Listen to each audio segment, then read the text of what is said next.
نازنین ناز نکن در رو کسی باز نکن نازنین غر نکن زندگی موزه نکن زندگی موزه yes guys, എല്ലാ പ്രിയപ്പെട്ട കൂട്ടുകാർക്കും എല്ലാ പ്രിയപ്പെട്ട 4ാം ക്ലാസ്സിലെ പ്രിയപ്പെട്ട ചക്കരപൊക്കങ്ങളുടെ പുതിയൊരു വീഡിയോയിലേക്ക് സ്വാഗതം. എന്തൊക്കെയാണ് എല്ലാവർക്കും സുഖമാണോ? എല്ലാവരും സുഖമായിരിക്കുന്നുണ്ട്, അടിപൊളിയല്ലേ? യെസ് ഗൈസ്, നമ്മുടെ ഇൻട്രോ അങ്ങനെയാണ്. എല്ലാവർക്കും സുഖമാണോ?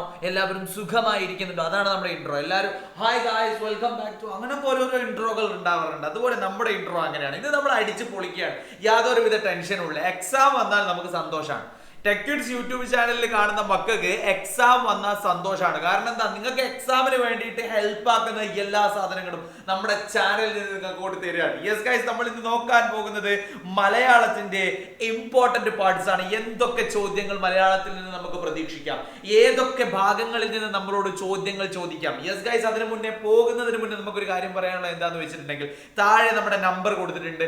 ആ നമ്പറിൽ 9496544588 എന്ന് പറയുന്ന നമ്പറിലേക്ക് ജസ്റ്റ് വാട്സപ്പിൽ ഒരു ഹായ് അയക്കുക. എന്നിട്ട് നമ്മുടെ ഗ്രൂപ്പിലേക്ക് എല്ലാവരും ജോയിൻ ചെയ്യുക. അതേപോലെ തന്നെ നമുക്കൊരു വാട്സപ്പ് ചാനൽ ഉണ്ട്. വാട്സപ്പ് ചാനൽ, അതിലേക്ക് ജോയിൻ ചെയ്തോളൂ. നിങ്ങളുടെ എക്സാം കഴിഞ്ഞ ഉടനെ നിങ്ങൾക്ക് എന്ത് ചെയ്യും, ഈ ഒരു വീഡിയോസ് കാര്യങ്ങൾ, പേപ്പറിന്റെ വീഡിയോസ് ഉണ്ടാവില്ലേ, പരീക്ഷ കഴിഞ്ഞിട്ട് എത്ര മാർക്ക് കിട്ടി നോക്കൂടെ.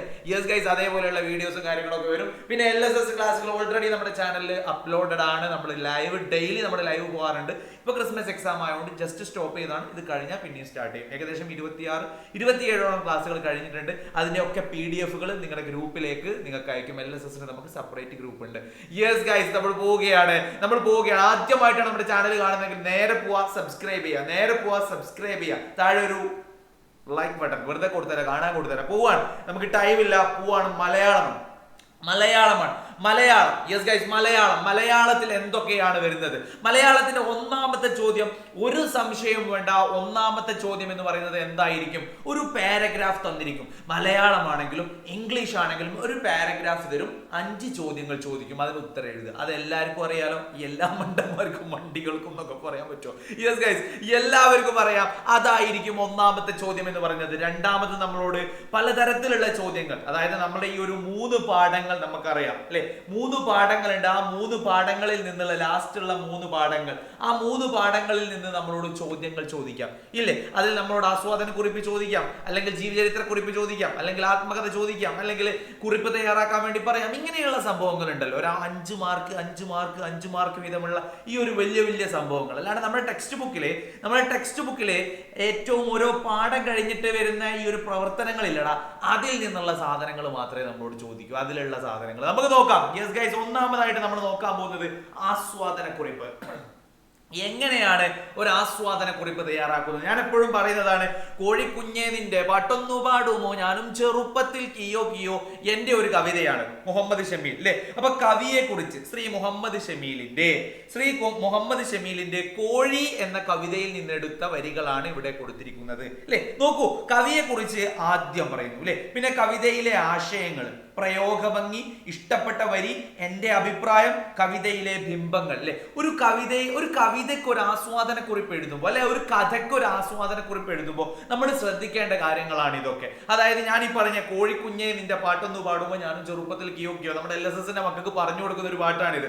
അതായത് കോഴി എന്ന ശ്രീ മുഹമ്മദ് ഷമീൽ എന്ന മഹാകവിയുടെ കോഴി എന്ന കവിതയിൽ നിന്നെടുത്ത കുറച്ച് വരികളാണ് ഇവിടെ കൊടുത്തിരിക്കുന്നത്.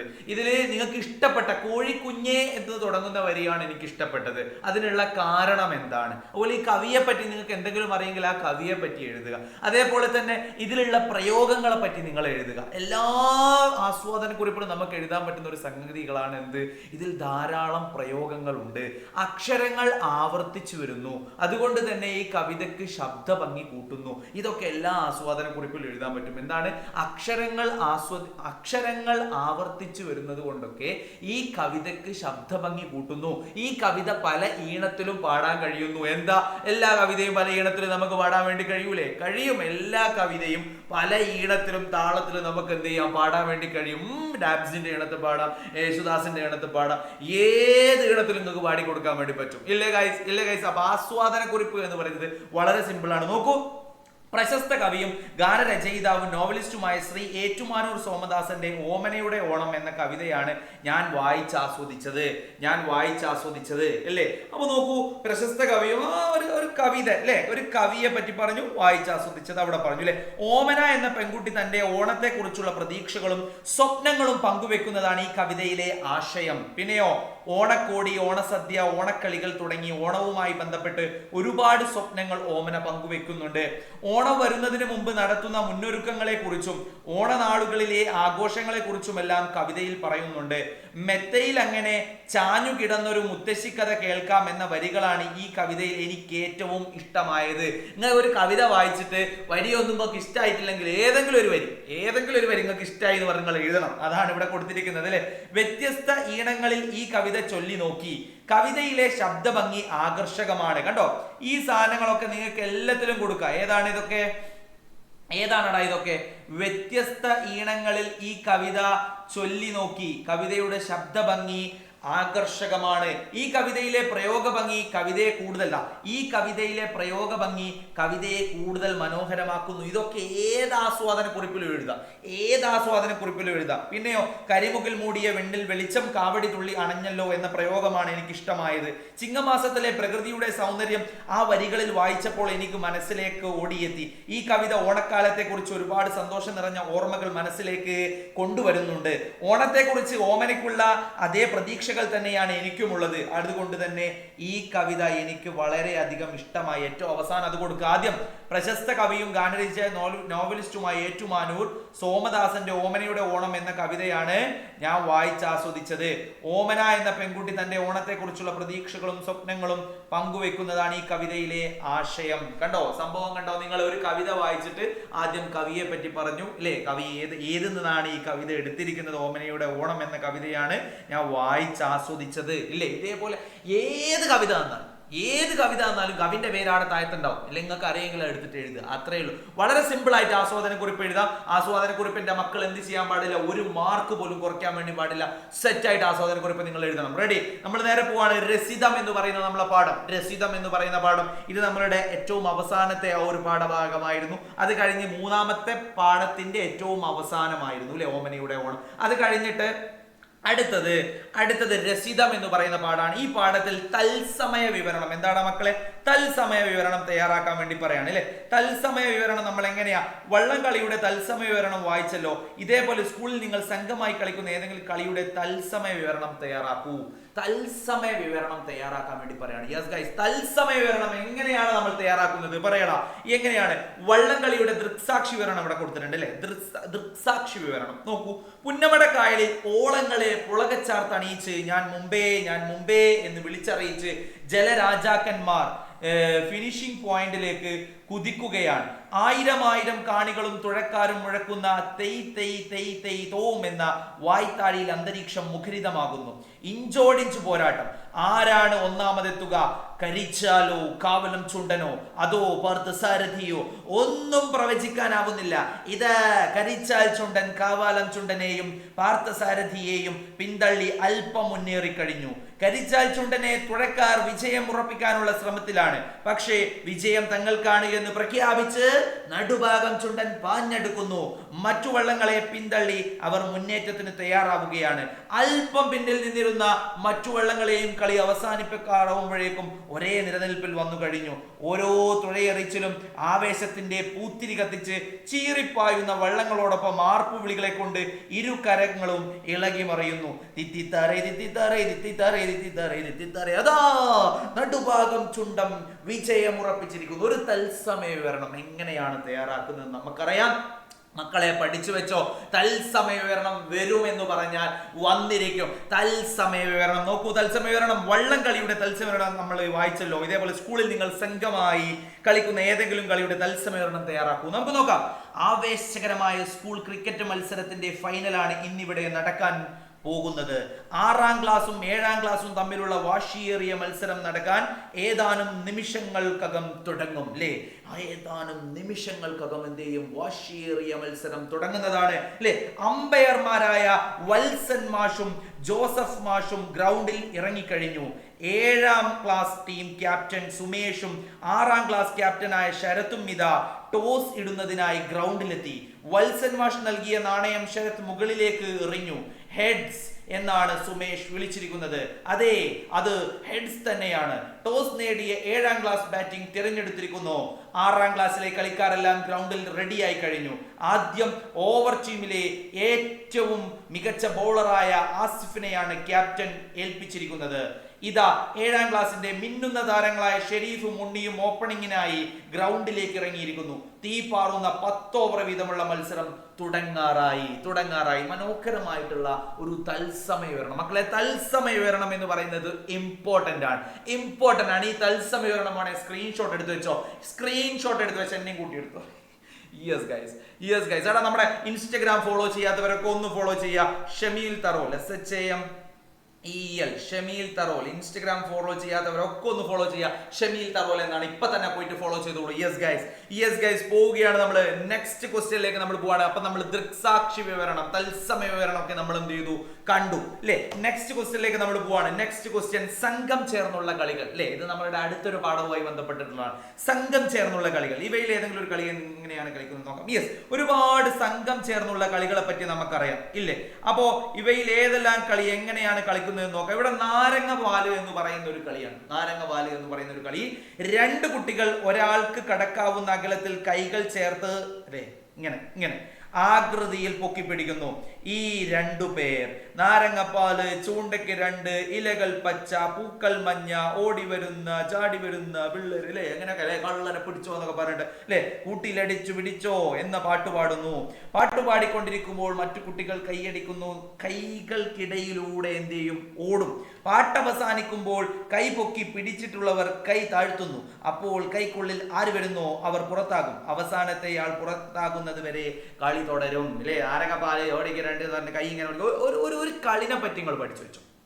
ഒരു കളിനെ പറ്റിയിട്ട് ഇവിടെ ഇപ്പൊ നാരങ്ങ പാല് ഓടിക്ക് 2 ഇലകൾ വെച്ചോ, പൂക്കൾ മഞ്ഞോ, ഓടി വരുന്ന കള്ളനെ പിടിച്ചോ, അങ്ങനെയാണ് നമ്മൾ പഠിച്ചത്. ഇവിടെ വേറെ രീതിയിലാണ് ഇവിടെ കൊടുത്തിട്ടുള്ളത്. അതപ്പോൾ പാട്ട് ഇങ്ങനെ ഓരോ പിന്നെന്താ പറയുക ജില്ലയിലെത്തുമ്പോൾ ചിലപ്പോൾ പാട്ട് ചിലപ്പോൾ മാറുന്നുണ്ടാവും. അത് പറഞ്ഞിട്ട് കാര്യമില്ല. യെസ് ഗൈസ്, അപ്പൊ എന്ത് തന്നെ ആയാലും ഒരു കളിയെ പറ്റി നിങ്ങൾ പഠിച്ചു വെച്ചോ. എന്താണ് ഒരു കളിയെ പറ്റിയിട്ട്? എന്ത് കളി? എന്തെങ്കിലും ഒരു കളിയെ പറ്റിയിട്ട്, നാടൻ കളിയെ പറ്റിയിട്ട് എൻ്റെ മക്കൾ പഠിച്ചു വെച്ചോ. പരീക്ഷ ചോദിച്ചാൽ നമുക്ക് എഴുതാൻ വേണ്ടിയിട്ട് വളരെ എളുപ്പത്തിൽ നമുക്ക് എഴുതാൻ വേണ്ടി കഴിയണം എന്നുണ്ടെങ്കിൽ പഠിച്ചു വെക്കണം. യെസ് ഗൈസ് പഠിച്ചോളൂ, വെറുതെ പറയുന്നതല്ല, പഠിച്ചോളൂ.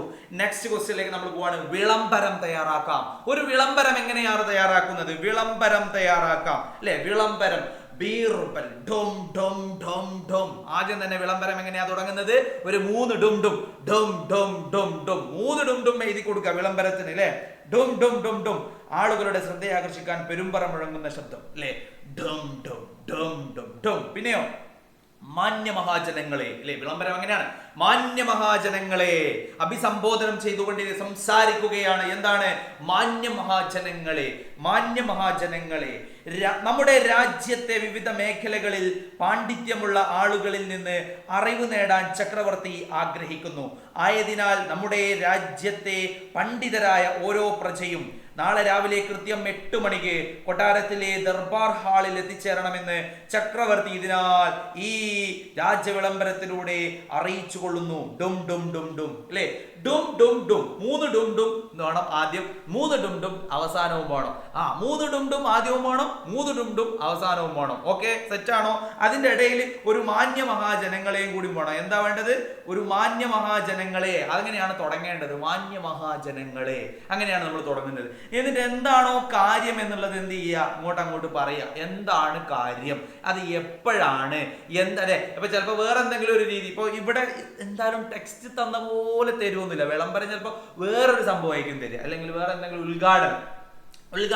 ഒരു ഷോപ്പിന്റെ ഉദ്ഘാടനം, ഒരു പിന്നെ എന്ത് ഷോപ്പാ, പച്ചക്കറി കടയുടെ ഉദ്ഘാടനം. ഡും ഡും ഡും ഡും. മാന്യമഹാജനങ്ങളെ, നമ്മുടെ നാട്ടില് ഇങ്ങനെ എന്ന് പറയുന്ന കോഴിക്കോട് കൊടുവള്ളിയിൽ നാളെ രാവിലെ ഒരു പച്ചക്കറി ഷോപ്പ് തുടങ്ങുകയാണ്. നാളെ രാവിലെ 8 മണിക്കാണ് അതിന്റെ ഉദ്ഘാടനം. എല്ലാ നാട്ടിലുള്ള നാട്ടുകാരെയും ഞങ്ങൾ ക്ഷണിച്ചു കൊള്ളുന്നു. ഡും ഡും ഡും ഡും ഡും അല്ലേ. ഇങ്ങനെ പലതരത്തിൽ ഇപ്പൊ ഞാനൊരു ജസ്റ്റ് ഒരു സംഭവം അങ്ങോട്ട് പറഞ്ഞാണ്. ഇതുപോലെ പലതരത്തിലുള്ള വിളംബരങ്ങൾ എൻ്റെ മക്കൾക്ക് അറിയാം അല്ലെ. ഒരു വിളംബരം എഴുതുമ്പോൾ നമ്മൾ ശ്രദ്ധിക്കേണ്ടത് ഈ ഡും ഡും ഡും ഡും ഇവിടെ കൊടുക്കുന്നു അല്ലെ. പിന്നെ മാന്യമഹാജനങ്ങളെ അവസാനം ഡും ഡും. പിന്നെ ഈ സാധനം ഈ രാജ്യ വിളംബരത്തിലൂടെ അറിയിച്ചു കൊള്ളുന്നു. ഇതിനാൽ കണ്ടോ, എത്ര മണിക്ക്, സമയം, എന്താണ് നടക്കുന്നത്, എവിടെ വെച്ചാണ് നടക്കുന്നത്, എന്താണ് പരിപാടി, എവിടെ വെച്ചാണ് നടക്കുന്നത്, എത്ര മണിക്കാണ്.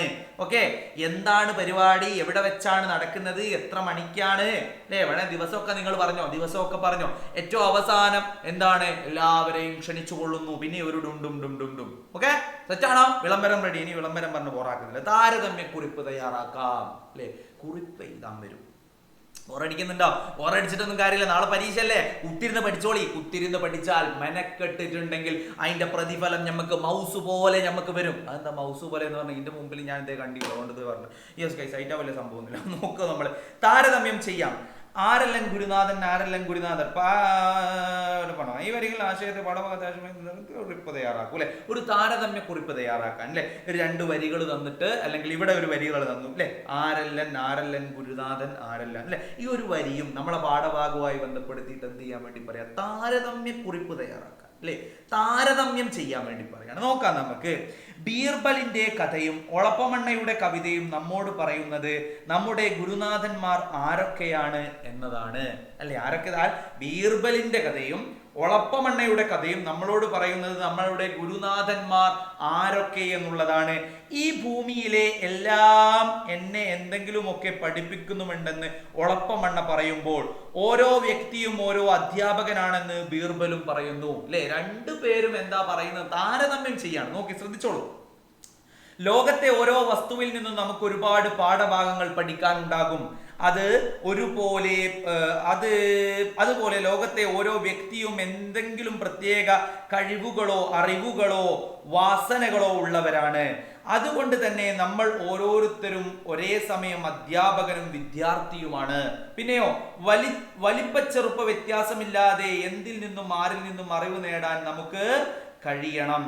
എന്നും പഠിക്കാനുള്ള മനസ്സാണ് ഏറ്റവും പ്രധാനമെന്ന് ഈ കഥയും കവിതയും നമ്മളെ പഠിപ്പിക്കുന്നു അല്ലെ. രണ്ട് സംഭവങ്ങൾ തമ്മിലുള്ള താരതമ്യക്കുറിപ്പ്.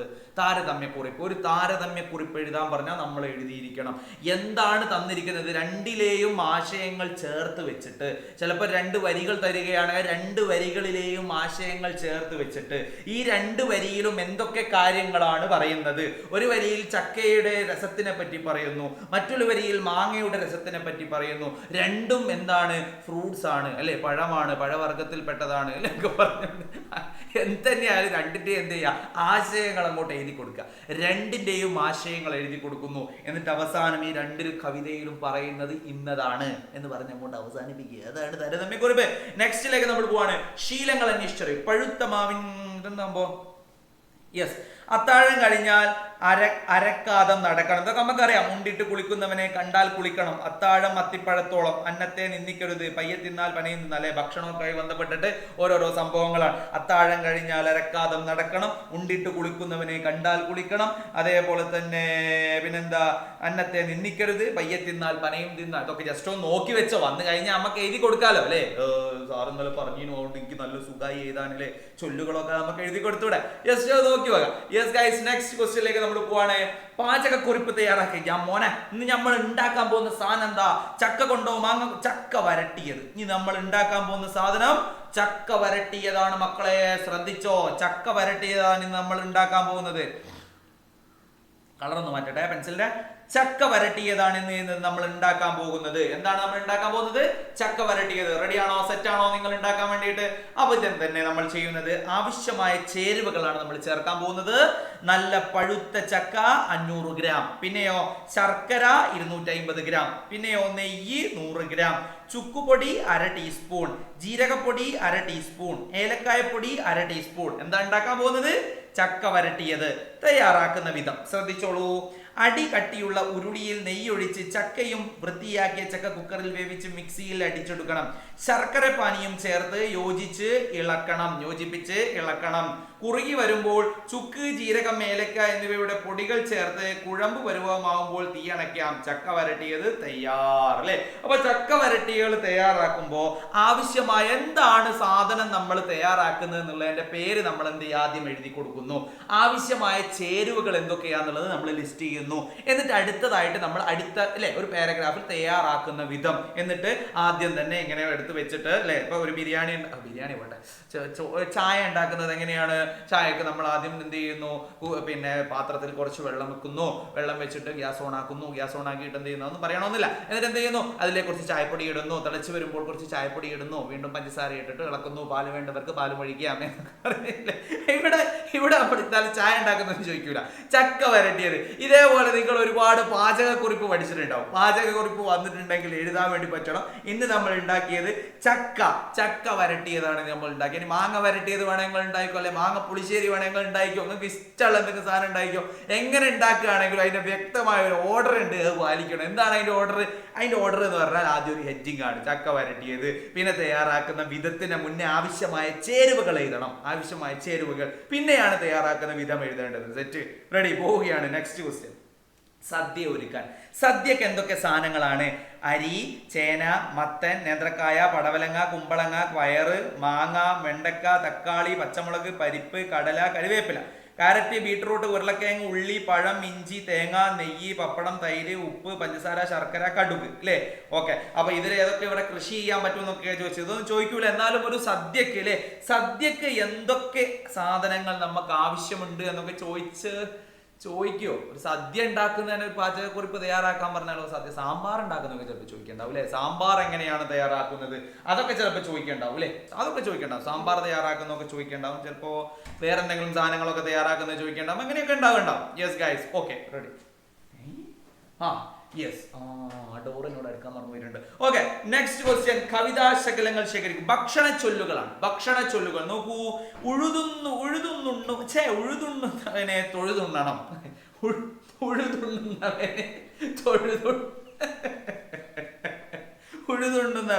തൊഴുതുണ്ണണം. വേറെ എന്താ ഉള്ളത്? പയ്യെ തിന്നാൽ പനയും തിന്നാൽ. കുറച്ച് ഹോർലിക്സ്. പയ്യെ തിന്നാൽ പനയും തിന്നാൽ. അത് പയ്യെ തന്നെയാണ്. ഇതൊന്നുമില്ലേ, ഹോർലിക്സിന്റെ പൊടിയാണോ?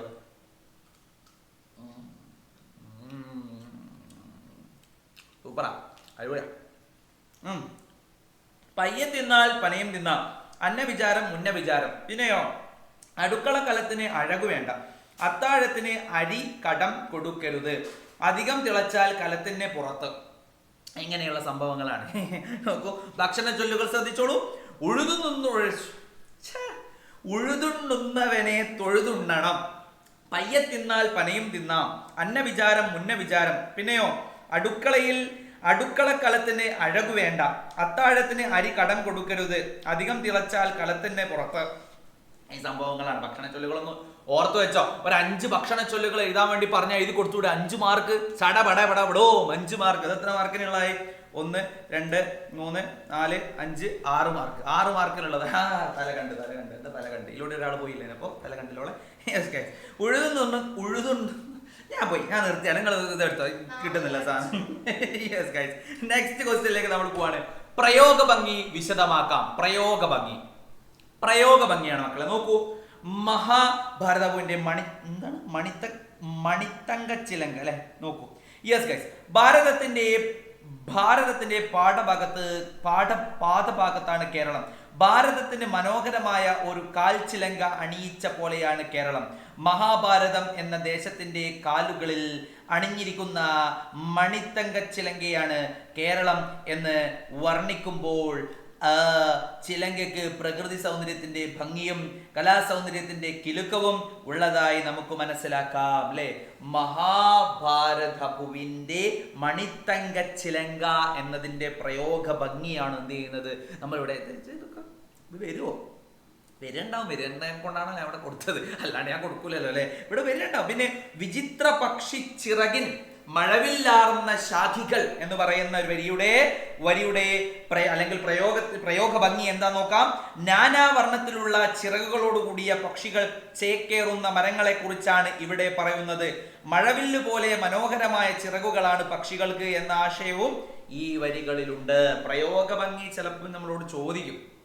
ഇപ്പൊ പഠിച്ചു വെച്ചോ, ഇനിയില്ലെങ്കിലും LSS-നെങ്കിലും എഴുതി കൂടെ. LSS-ന് എന്തായാലും ഉണ്ടാവും പ്രയോഗ ഭംഗി ചോദിക്കാൻ, അപ്പൊ അതിനെങ്കിലും എഴുതി കൊടുക്കാലോ. Yes guys, next question. വർണ്ണന തയ്യാറാക്കാം, വർണ്ണിച്ചെഴുതാം അല്ലെ. വർണ്ണന തയ്യാറാക്കും. കവിതയിലെ സൂചനകൾ വെച്ചുകൊണ്ട് കേരളത്തിന്റെ പ്രകൃതി ഭംഗിയെ കുറിച്ച് ഒരു വർണ്ണന തയ്യാറാക്കാൻ. വർണ്ണന തയ്യാറാക്കാൻ അധികവും നമ്മളോട് പരീക്ഷയ്ക്ക് ചോദിക്കുക, വളരെ ഇമ്പോർട്ടന്റ് ആയിട്ടുള്ള ഒരു സംഭവമാണ് അല്ലെ. നമ്മൾ നോക്കാം. മേഘങ്ങൾ കൊണ്ട് ഉടുപ്പണിഞ്ഞിരിക്കുന്ന മലകളും കുന്നുകളും മേടുകളും കൊണ്ട് മനോഹരമാണ് കേരളം.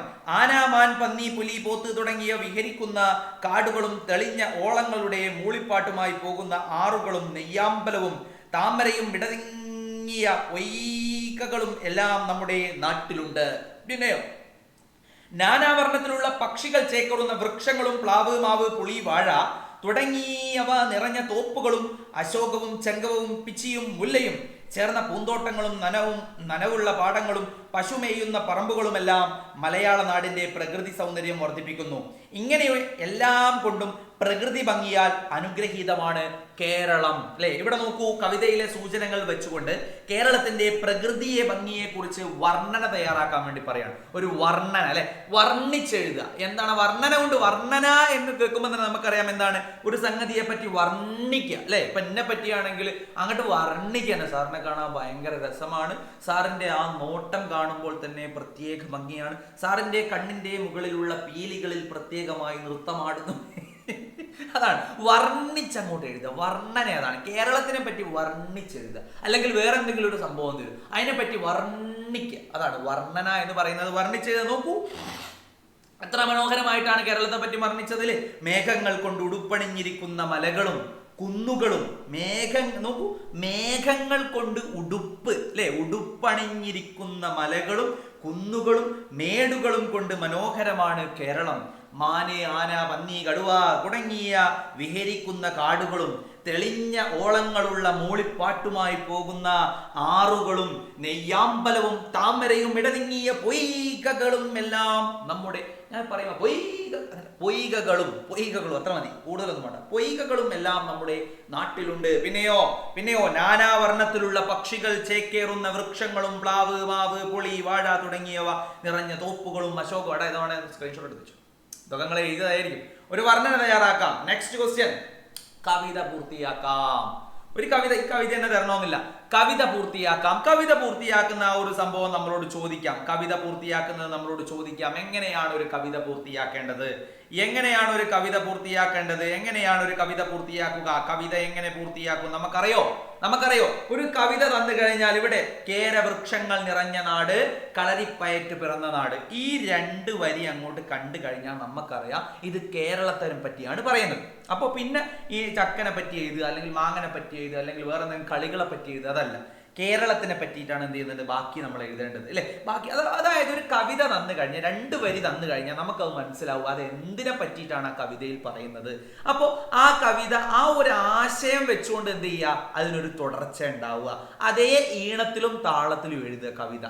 തുടരണം, കവിത തുടർന്നിട്ട് ആ ആശയത്തിൽ തുടർന്നിട്ട് അതേ ഈണത്തിലും താളത്തിലും തന്നെ കവിത എഴുതണം. നോക്കൂ നിങ്ങൾ, കുഞ്ചനും തുഞ്ചനും വാണനാട്, പൂക്കളും പുഴകളും നിറഞ്ഞ നാട്, കഥകളി തന്നുടെ ജന്മനാട്, പൂരവും വേലവും കണ്ട നാട്. കണ്ടോ, നാട് നാട് നാട് നാട് നാട് നാട്, ഈ നാട് നാട് നാട് നാട് എന്നുള്ളത് എന്ത് ചെയ്യാണ്, ഇങ്ങനെ ആവർത്തിച്ച് വരും. അതേ ഈണവും താളത്തിലും എന്ത് ചെയ്യാണ്, അങ്ങോട്ട് പോവുകയാണ് അല്ലെ. ഒരു കവിത കണ്ടു കഴിഞ്ഞാൽ നമുക്ക് അതെങ്ങനെ പൂരിപ്പിക്കണം എന്നുള്ളത് നമ്മുടെ മനസ്സിലേക്ക് വരണം. ഇതെന്തായാലും വരില്ല, കാരണം നമ്മൾ പാഠഭാഗത്തുള്ളതാണ്. Yes guys, next. കവിത പൂർത്തിയാക്കി, ഇത് നമ്മൾ പറഞ്ഞല്ലോ, കഴിഞ്ഞു. ഇത്രയേ ഉള്ളൂ, കഴിഞ്ഞു. ഇതിന്റെ അപ്പുറം ഇല്ല. ഇത് വേറെ ഏതോ അറബി അങ്ങനല്ലേ. കഴിഞ്ഞു ഗൈസ്, ഇത്രയേ ഉള്ളൂ. അപ്പൊ വളരെ സിമ്പിൾ ആയിട്ട് വർണ്ണന നമ്മൾ എഴുതി, പ്രയോഗ ഭംഗി, അതേപോലെ തന്നെ സദ്യക്ക് എന്തൊക്കെയാണ്, വാചകക്കുറിപ്പ് തയ്യാറാക്കാൻ, ശീലങ്ങൾ, താരതമ്യക്കുറിപ്പ് തയ്യാറാക്കാൻ, വിളംബരം തയ്യാറാക്കാൻ, ഇങ്ങനെയുള്ള ഒരുപാട് സംഭവങ്ങൾ നമ്മൾ പറഞ്ഞിട്ടുണ്ട്. മലയാള പരീക്ഷ എന്ന് പറയുന്നത് വളരെ ഉഷാറായിട്ട് അടിപൊളിയായിട്ട് എൻ്റെ മക്കൾ സെറ്റായിട്ട് ഫുൾ മാർക്ക് എൻ്റെ മക്കൾ സ്കോർ ചെയ്യണം. നന്നായിട്ട് കത്തിച്ച് അങ്ങോട്ട് എഴുതിക്കും. ഒന്നും നോക്കണം, അടിച്ച് പൊളിച്ച് അക്ഷരത്തെറ്റില്ലാണ്ട് എഴുതിക്കോളൂ കേട്ടോ. അക്ഷരത്തെറ്റില്ലാണ്ട് നല്ല വൃത്തിയിൽ എഴുതുമ്പോൾ നല്ല മാർക്ക് ഇടാൻ ടീച്ചർക്ക് തന്നെ തോന്നും. ഇല്ലേ ഗായ്സ്? ഇല്ലേ? അപ്പോ അടുത്ത നല്ലൊരു വീഡിയോ ആയിട്ട്, അതായത് അടുത്ത പരീക്ഷയുടെ ഇമ്പോർട്ടന്റ് പാർട്സ്, ക്വസ്റ്റ്യൻ പേപ്പർ, പരീക്ഷ കഴിഞ്ഞാലുള്ള പേപ്പർ എല്ലാം നമ്മുടെ ചാനൽ അവൈലബിൾ ആണ്. എങ്ങോട്ട് നിങ്ങൾ പോകേണ്ട, എല്ലാം ഇതിൽ കിട്ടും. ഇത് ഫോളോ ചെയ്തോ, നിങ്ങൾക്ക് വിജയം ഉറപ്പാണ്. വെറും വിജയമല്ല, ഫുൾ മാർക്ക് വിജയമാണ് നിങ്ങൾക്ക് ഉറപ്പ്. അടുത്ത നല്ലൊരു വീഡിയോ ആയിട്ട് വീണ്ടും കാണാൻ മതി. ഇതിലേക്ക് വേണ്ടി എല്ലാ പ്രിയപ്പെട്ട മക്കൾക്കും ലൈക്ക് ചെയ്യാൻ മറന്നു പോകരുത്, സബ്സ്ക്രൈബ് ചെയ്യാൻ മറന്നു പോകരുത്. Signing out. Bye guys.